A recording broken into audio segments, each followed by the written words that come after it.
Sahana Vavatu Sahanau Bhunaktu Saha Viryam Karavavahai Tejasvinavadhitamastu ma vidvishavahai. Om Shanti Shanti Shanti.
So having negated what Atma is not, where we mistake Atma to be, now the answer to what then is Atma is given.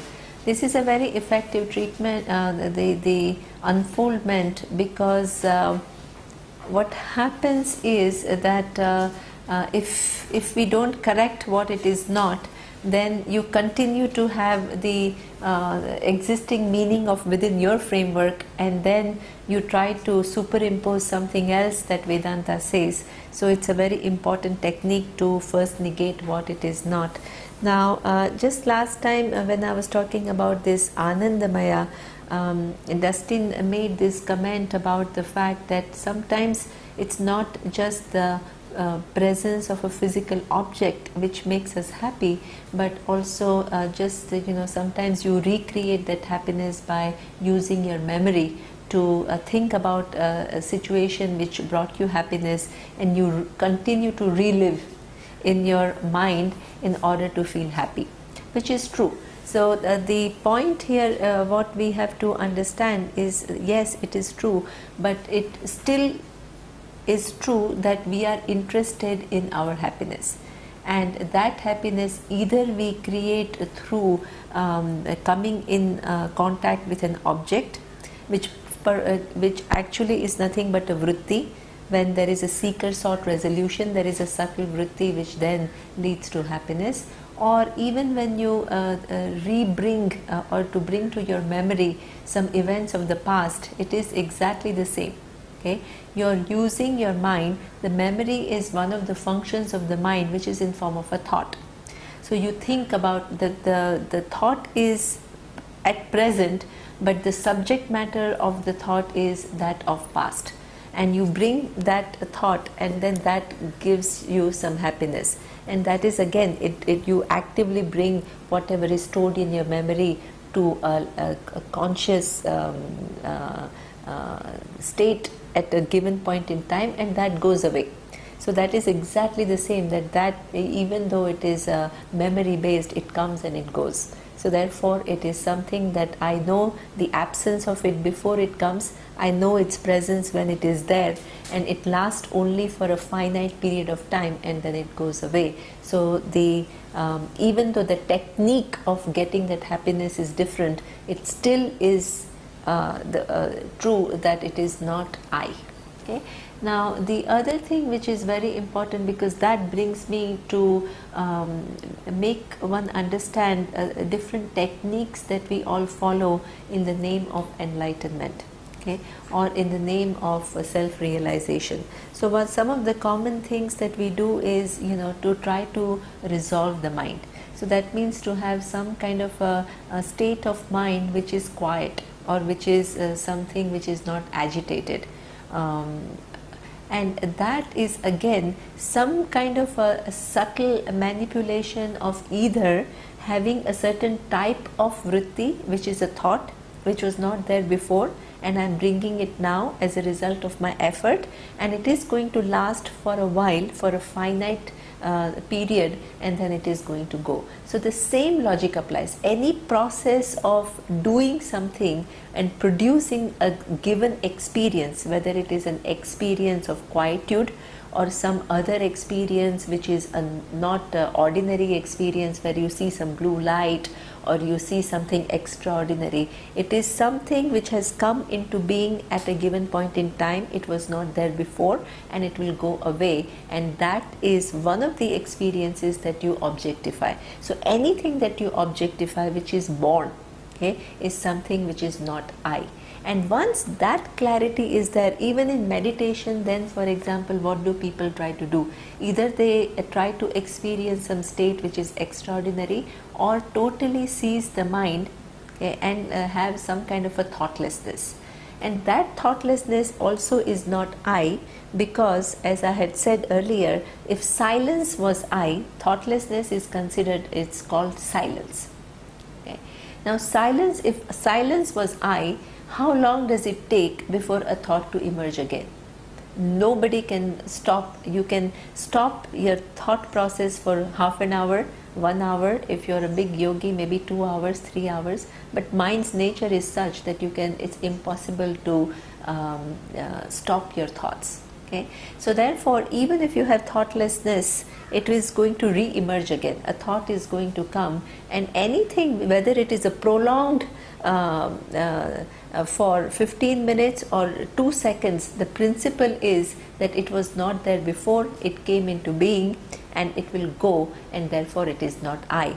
I am the one which objectifies every different type of thought. Once that is clear, a lot of notions about what is the nature of discovering the truth, okay, that will be clarified, because you don't chase some extraordinary experience, or you don't go after some quietude of mind. You begin to understand that these are all the ways to manipulate the mind in the waking state, okay, to have it in a given to have it of a given characteristic. But that is not what we are talking about. What we are talking about is that whether whatever the thought is, I am independent of that. Okay. So having said that, now let us look at Atma is what? Atma tarhi kaha. It says it is Sat Chit Ananda Swarupaha. Okay. Now before it says that it is existence, it is consciousness, and it is the fullness. This is what the nature of Atma is. Now one thing before we go into what each of this word means, what is Sat, what is Chit, and what is Ananda, one thing we have to keep in mind, and that is that all that we thought I am, when it is negated and said that it is not I, then there is a possibility that we conclude that I does not exist. Okay, so there is some either you think that it is something which is not there at all, it is non-existent, or what you can philosophize, and you there is a philosophy which talks about Atma being Shunya. Okay, so that Shunyatvam is something that, or emptiness or non-existence. If that is the meaning of Shunya, then one has to negate that. And one thing that helps us to negate that is the fact that everything else in the universe requires for you to use a certain means, your perception or your inference, to establish whether it is there or not. Okay, the perception is either it can be through your sense organs, or it can be through a witness perception. For example, whatever goes on in your mind is not something that you it can be a result of what you picked up through your sense organs, but sometimes you can just be feeling something which is not directly connected to a sense organ. You are feeling that I'm feeling great today, which may not be directly related to the perception that you had 2 seconds ago. Okay, so but that whatever is happening, all the changes that are taking place in your mind are known to you, but there you are not using your senses, and therefore it is what we call sense perception. Okay, so everything that goes on in your mind is what we call witness perception. Either it goes on in your mind, either if it is a result of what you have picked up immediately, then it is a sense perception, but if it is not directly connected to what you have seen externally and it is a recreation of some mental mode that which is not directly related to the using of the sense organ, you call it witness perception. Okay, so that means that you know things through indriya pratyaksha, the perception using your sense organs, and witness perception, which is without using sense organs, which includes knowing whatever is going on in your mind. Okay, and then you have perception based inference. So this is how you have to, if I ask you does this thing exist, you will have to use one of the two pramanas, or your perception based inference. That inference could be one step, it could be two steps, it can be highly evolved inference, but you need to use that. Okay, now when I ask you, are you there, are you using any of are you using your perception to establish that you exist? Are you using your inferring capacity to decide that you exist? No. You don't have to. Here if I ask you, is this a glass, this glass is of steel or copper, then you have to use your perception to give me an answer. But when I ask, are you existing or not, you don't have to use your eyes, you don't have to use your ears to say that I am. So therefore, then if you don't need to use perception, then what to talk of perception based inference? It's not that, oh, because I am married, therefore I am. Okay, so that also is not how you use your logic to establish I am. So there is only one presence in the universe. Unlike everything else, it is self-evident. Self-evident means you don't need to use any normal means of knowledge to know that it exists. So therefore, any contention which says that I am non-existent goes against my direct experience of the fact that I am. Okay? Because I am, I use my perception. Because I am, I use my inference. Because I am, I search for solution to my happiness. Okay? So this is what I am, is a given fact. So any philosophy which negates that presence of I, because it is none of the things that we have concluded, is not right. That it is true that things that we have concluded is not I, but that then doesn't mean that it then doesn't exist. So what is the nature of Atma is something that has to be understood as Sat. He is asking, what is Sat? So here he is saying, Sat is, first is what he says, Sat Kim. What is his existence? He says, Kalatraye api tishtati iti Sat. That existence, which is generally when we talk about existence, we talk about existence in time and space. Okay? Any existence of a given thing in time and space. This is our normal meaning of existence. Now, the way Vedanta uses the term existence is slightly different. So this is why the whole method that is used is what we call, the words are used, but the direct meaning of the words are not used. So the direct meaning is it conveys a certain thing which is limited in nature. So, but if you don't use the words, then you can't convey anything. So therefore, you have to use the words, but you have to take out the limited connotation that the word gives. So this is the whole methodology, which is what we call, we are using not the direct meaning of the words, but we are using implied meaning of the words. And the implied meaning of the word is used in a way that you retain part of the meaning and you give up the part which connotes limited meaning. So this particular way of using implied word is what we call bhagatyaga lakshana. So the sat, which means existence, a certain part of existence is retained, but the limited existence within time and space is negated. So this is how you use words. Using the limited words, you convey something which is free from limitation. Okay. So the word sat here, it says, is trikale api kalatraye api tishtati. That existence which is there in the past, in the present and in the future. Okay.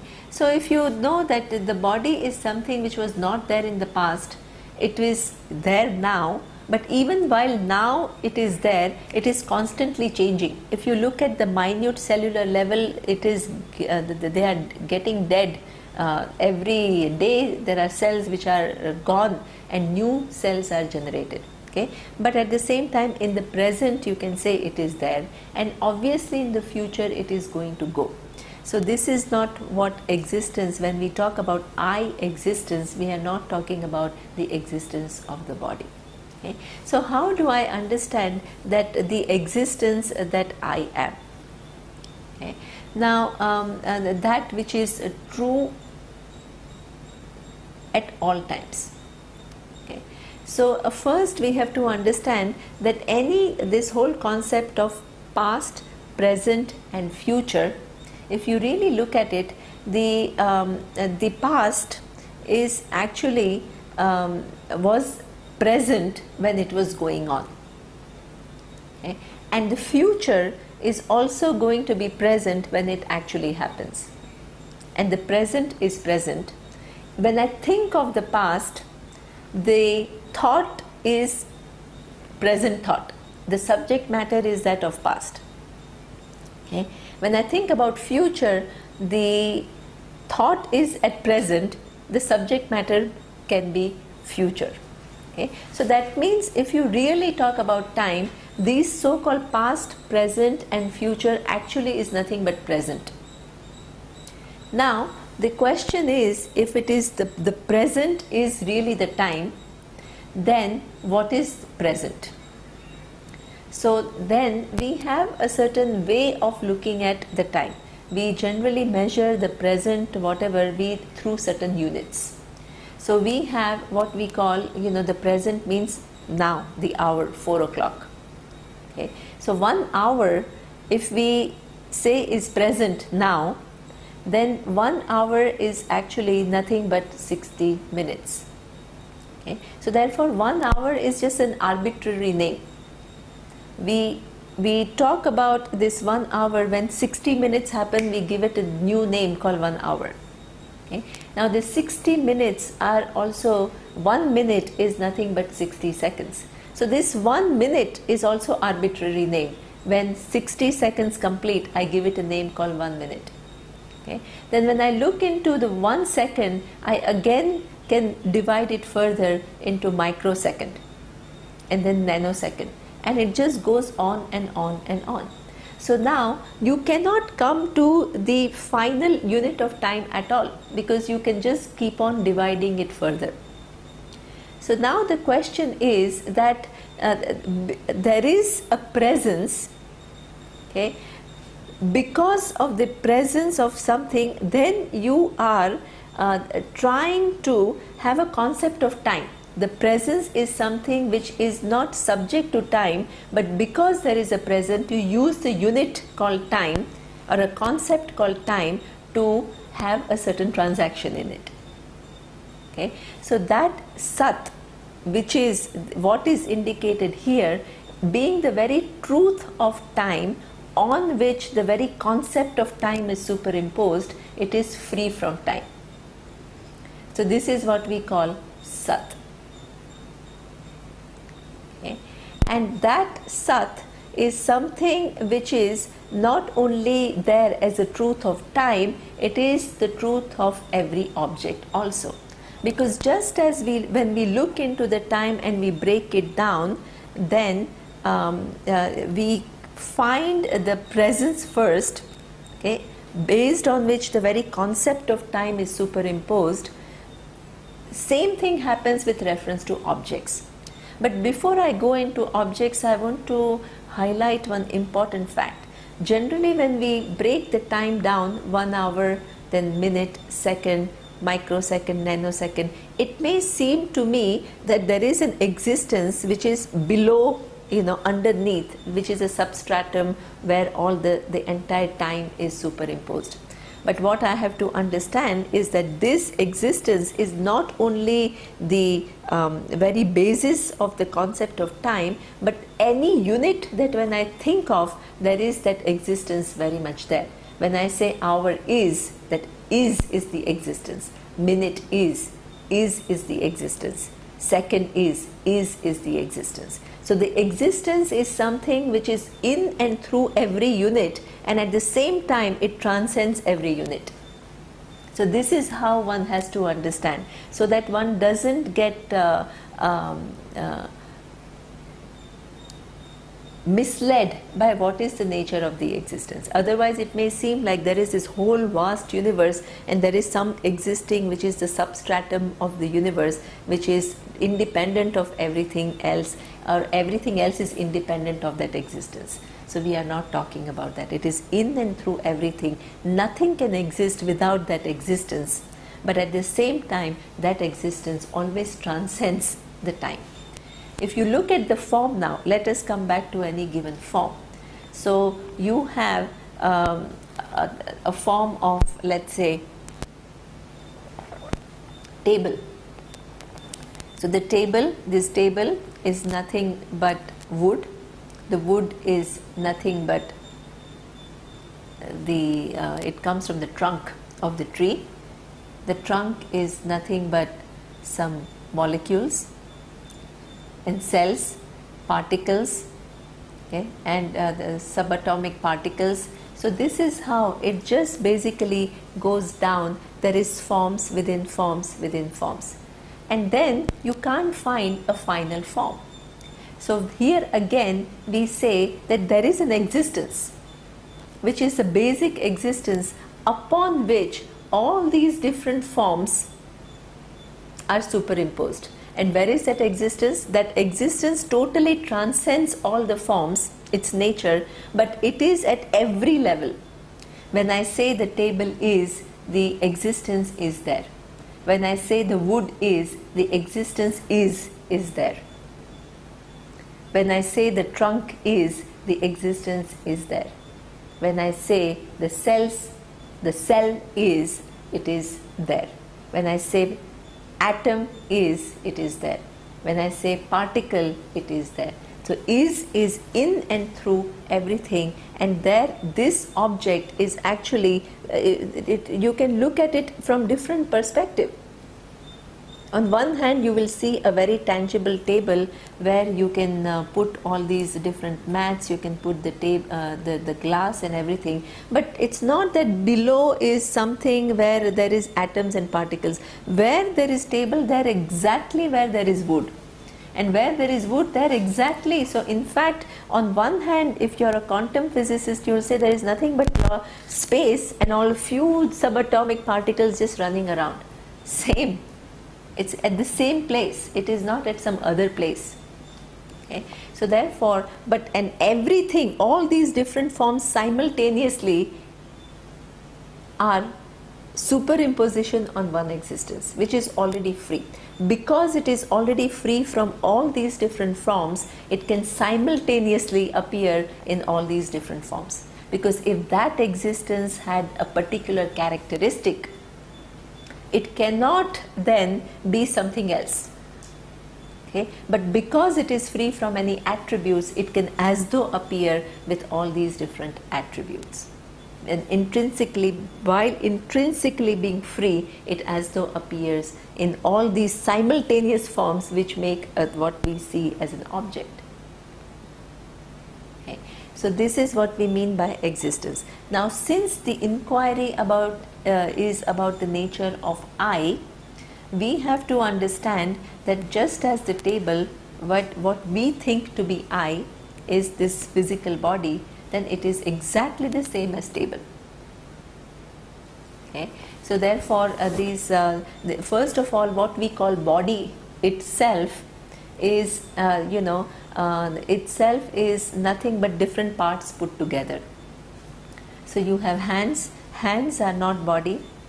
Okay, legs, legs are not body. Then head, head is not body. Okay, so what is body then? Body is something where all these different parts are put together.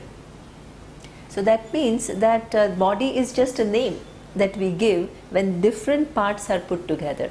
Now each part, when I say okay, then if a hand is one part of the body which makes the body, so hand, then there is no such thing called hand. Here you can say there is skin, there are nails, there are fingers, there are muscles, there is blood, there is water. So all these different things put together and we give it a name called hands. Okay. Then you take one given thing of blood. Again it is atoms, particles, cells. Okay. So this is where you see each part is actually coming together of is a name for many different things coming together, and each one in turn is nothing but a function of many other things coming together. So this way the whole body, and finally nobody can find the final substance,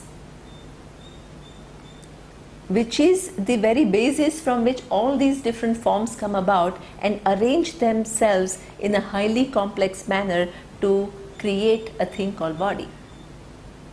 So that substance is what we call the is existence. There is one existence which then comes as though takes on all these different forms, arranges all these different forms to then create a complex mechanism, and that existence is at every level.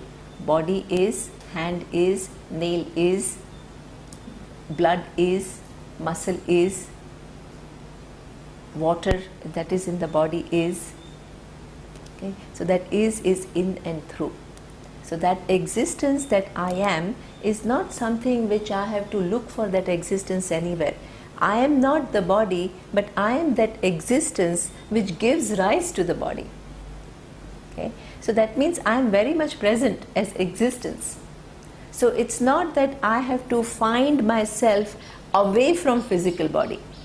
What I have to understand is that I am present in and through the body, but while being present in the body, I transcend the characteristics of the body. I'm never subject to whatever the conditions of the body are. That existence is always free. So this is what is meant by the existence. Same thing. Now when we, so that means there is an existence which is the truth of time. The same existence which is the truth of time is the truth of objects.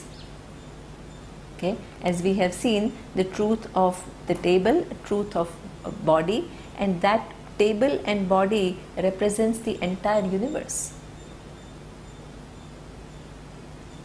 The whole universe that you see, which seems to be very tangible, okay, which includes all the macroscopic things such as stars and planets and galaxies, and microscopic universe which includes all these different amoebas and all these different bacterias and all the tiniest creatures in the universe. The whole thing is nothing but forms within forms within forms, and the final substance is only one existence, and that existence is in and through every form.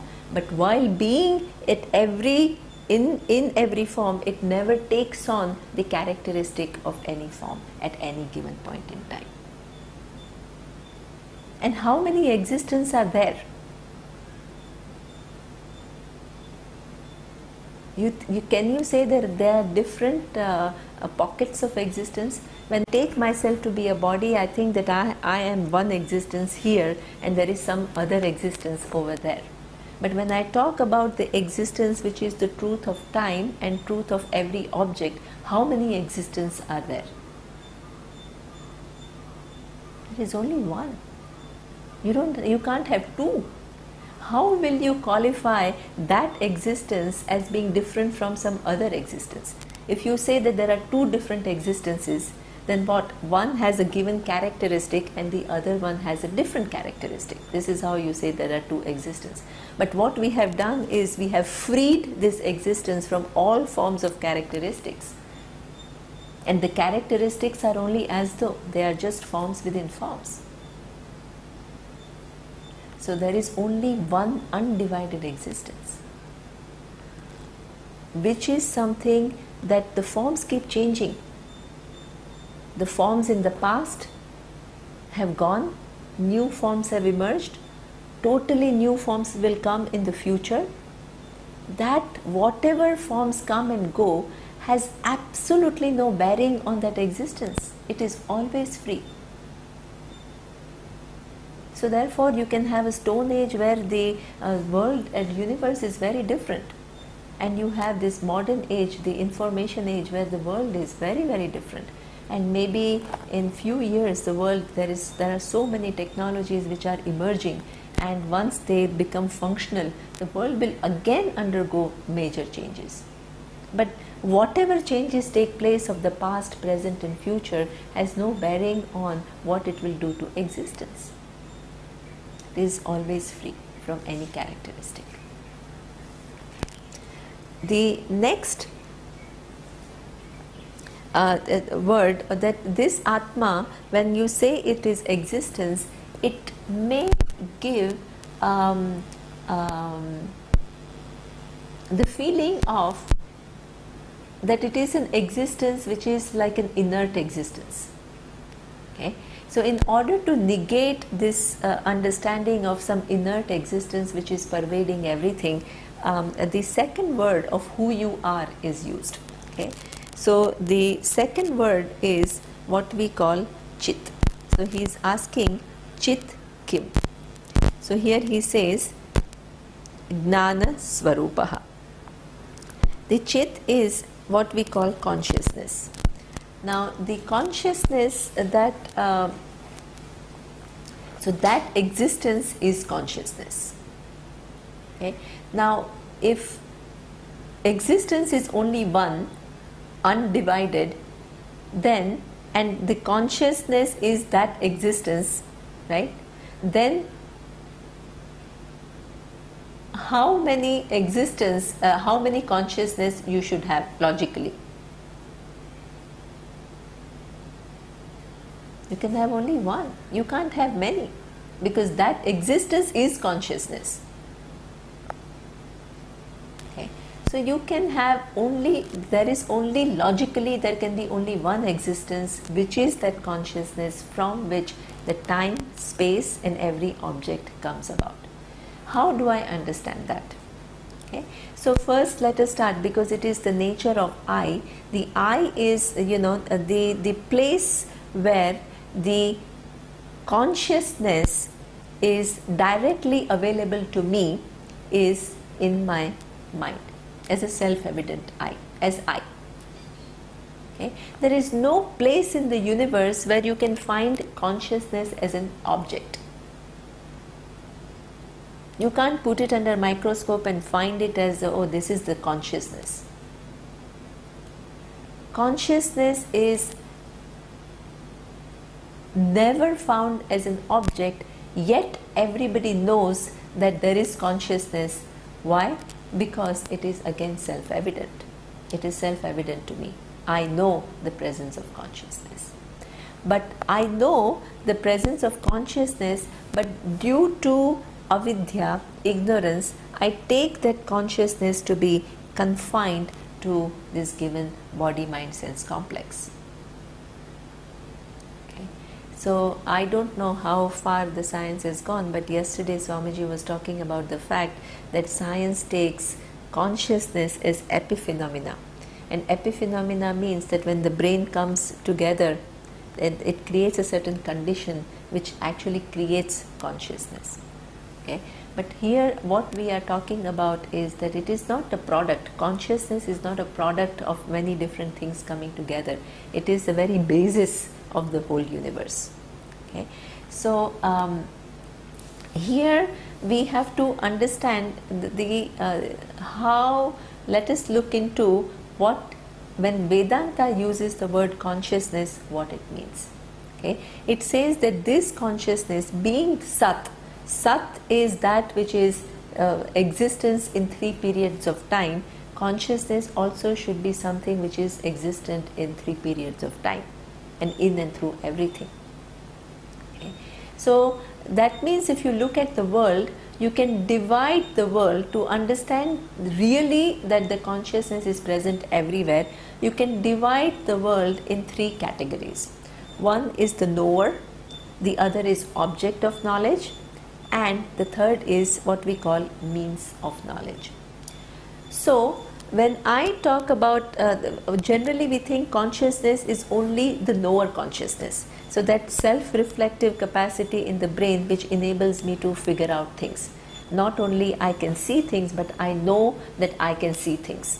So that self-reflective capacity is what we think is I, or what is that consciousness. Okay? So now what Vedanta says is that any knower, the status of knower, as we have seen, you know many different things. And all these thoughts which are taking place, okay, are something that come and go. You are not any one given thought.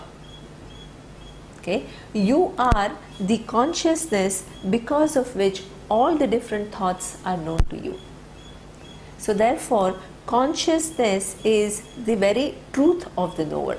The knower is a status which knows different things. And the consciousness that we talk about is not the knower itself which knows different things, but the very content of the knower. Okay? And being the very content of knower, it is never affected by what the person knows. It is always transcending. Within that, the entire possibility of knowing everything is there. One minute you are knowing music, the second minute you are knowing dance, the third minute you are knowing some other sculpture. That knowing of a given thing never affects consciousness. It never is confined to that, because of which it is possible. Okay? So the very status of knower, the consciousness is the truth of the knower. Then, if consciousness was the truth of the knower, then one would conclude that there are pockets of consciousness. Because you can say that I am the knower and the consciousness is the truth, so I am one pocket. And you are another knower and consciousness is truth of that knower, so there is one more consciousness there. Then there is a third consciousness there. Okay? So here what we are saying, that the consciousness is not only the knower, it is also the object of knowledge. To take away this, because the whole world can be divided into the knower and object of knowledge. So how can I appreciate that the consciousness is not only present in the knower but also in object of knowledge? There is in order to, because anybody can say that if the object of knowledge is a conscious being, I can say, yeah, there is consciousness there. Right? I know you, you are the object of knowledge, but you are a live entity, so I can assume that there is consciousness there. But when it comes to something called table, how can you say that there is consciousness there? You don't see the table getting up or doing some exercises every day because it is feeling totally tired just being in one place.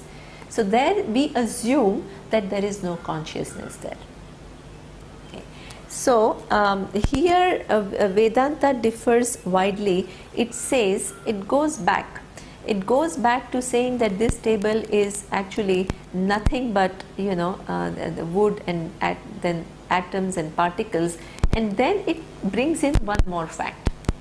It says that in fact, how did all these particles first of all emerge, and how do they combine together in a way that increasingly they acquire additional qualities in a certain highly sophisticated manner to become this complex universe. Even though everything is nothing but atoms and particles, how come there are trees, there are mountains, there are galaxies, there are stars, there is sun, there is moon, there are plants, it's amazing variety. Okay. And each one has its own particular characteristics, and each one also enjoys some common characteristics within a group. So the plant kingdom have some common characteristics, but within that each tree is different. So mango tree is different from apple tree, but within the apple group, that each tree is again unique. So the atoms and particles are organizing themselves to create these commonalities and uniqueness, from the biggest objects in the universe to the minutest objects in the universe, and all in a coherent manner, where all these sense organs and you know, they can operate, they can give you certain experiences, they can give you certain feelings and emotions, it can give you certain sense of getting things done, it gives you the feeling that you have to accomplish something. So this is all just an arrangement of atoms and particles. How does it happen? So there is this intervening factor, which is what we call all knowledge. Okay. So there is some knowledge which is not a knowledge as we understand, which is part of the human intellect. We are talking about the all knowledge which organizes all these subatomic particles and makes them come together in an increasingly complex manner to create the universe, within which is our brain, within which is our thinking capacity, within which is our capacity to figure out everything. So that knowledge is not a given knowledge of a given person resting at a given place. Okay. So that is all. Everywhere there is an atom or particle, there is that all knowledge which organizes it to make it what it is right now. Okay. And any knowledge requires the presence of consciousness. You can never think of knowledge without the presence of consciousness. Okay. If you look at your own your little knowledge that you acquire, it is never possible without the presence of consciousness. Then you expand and you say there is this all knowledge which makes everybody's brain what it is. Not only human brain, but the brain of an elephant, brain of a reptile, brain of an insect, entire thing, right? There is that something which is present, but that also, the more fundamental to that all knowledge is consciousness. So that existence is what we call consciousness, and that is in and through every object in the universe. Just as existence is not confined, it is not of a given thing, that consciousness is also not a given object, it is not confined anywhere, it is there, that which is available as the truth of the knower, and also the truth of object of knowledge.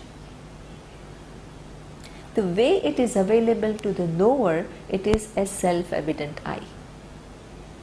Okay. But the way it is available to as the truth of the object is through inquiry. You can't dissect the table and find consciousness there. The consciousness is only available to you in your mind as self-evident I. But that it seems to be confined, and you have to release it from that confinement through inquiry. So at no point in time you can experience it all expanding consciousness.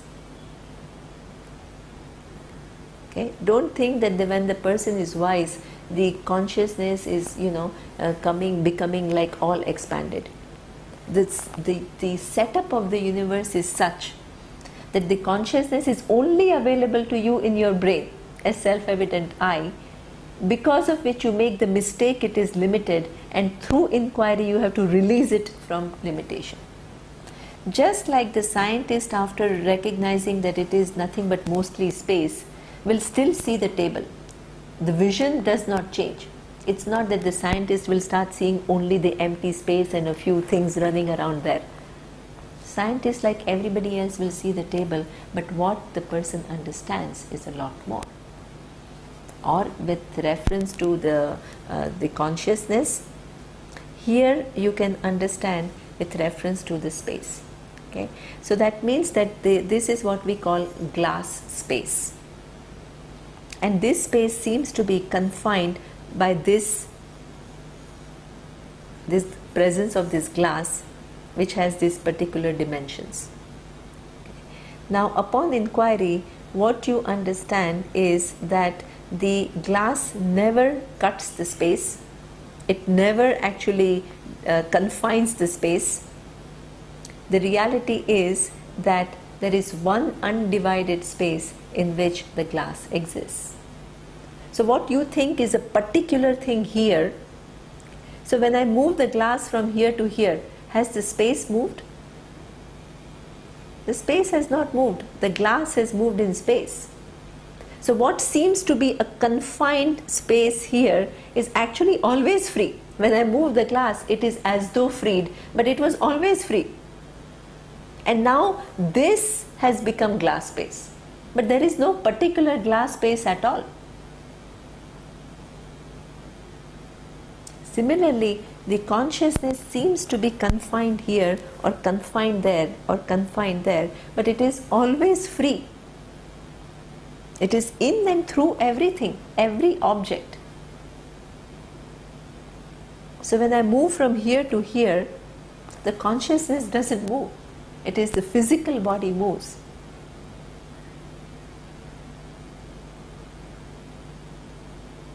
Okay.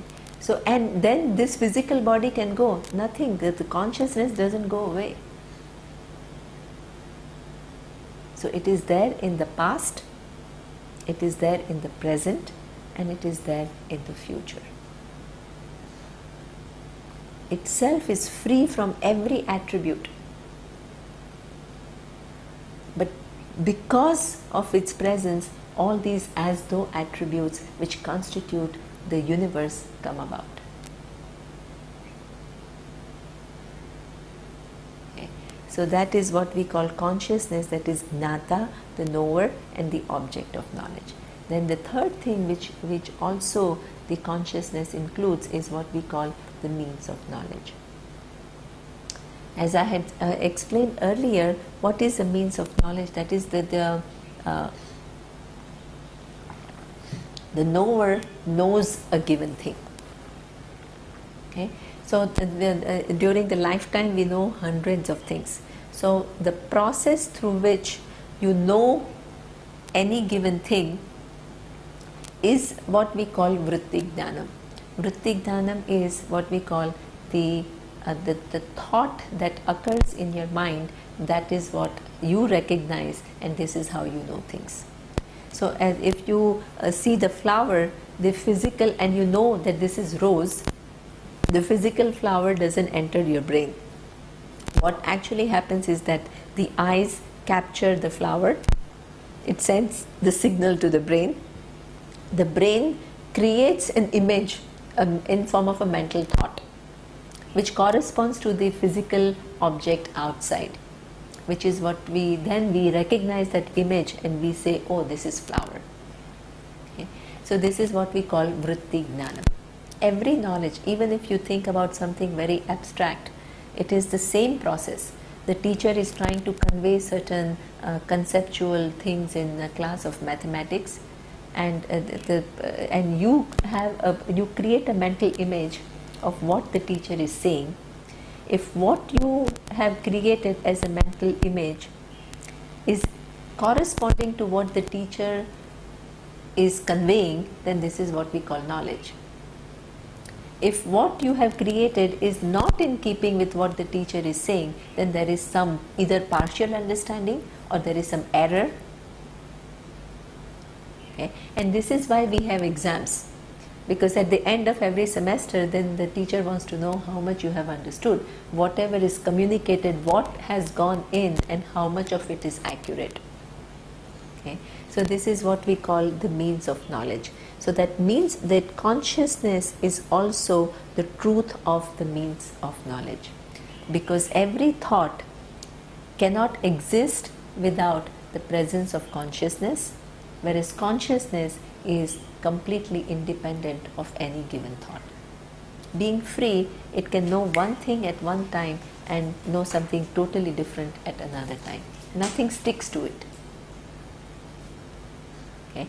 So if the whole universe, can you find the third thing in the universe, the knower, the object of knowledge and means of knowledge? If the consciousness is the truth of all three, it is true that it is Sat. It is that existence which is consciousness, which is not a given thing in the universe, but which is the truth of everything.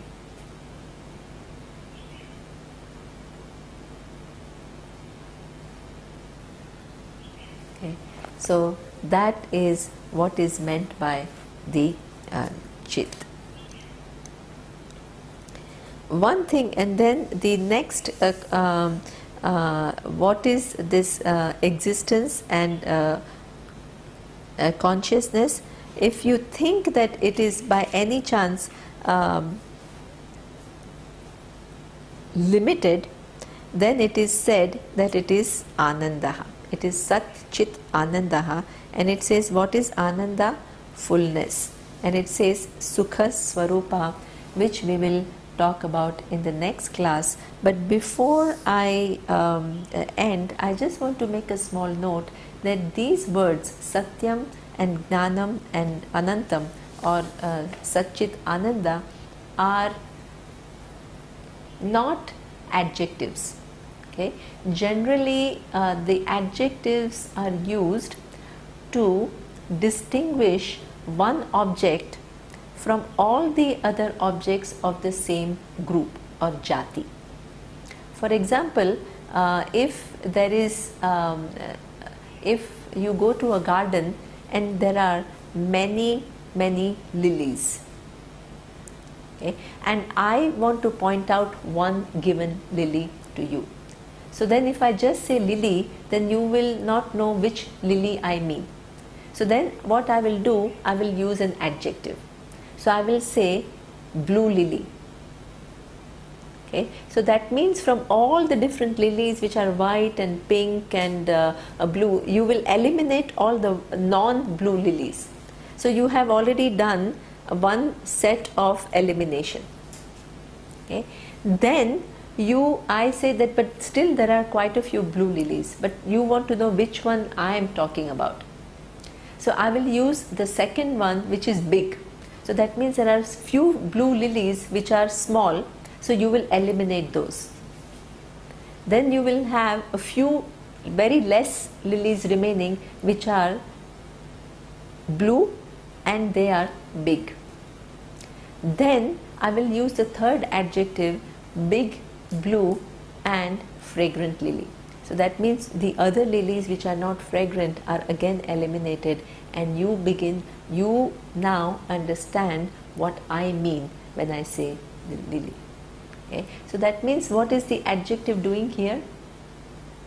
The adjective is used to distinguish one object from all the other objects belonging to the same jati or the same group. Can you take Satyam and Gnanam as an adjective to Atma? If you do that, then what happens is that there are many Atmas and you want to indicate one given Atma, and you want to distinguish this Atma from every other Atma. So you use adjectives to restrict the meaning so that you can see which Atma I am talking about.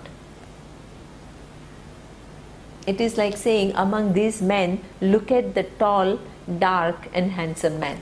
So you are trying to eliminate and to indicate one among many. Okay.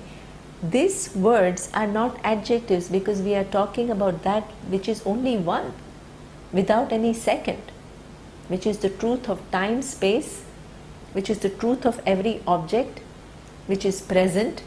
There is no second thing.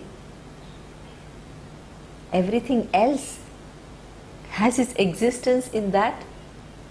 So therefore there is no need for any adjective.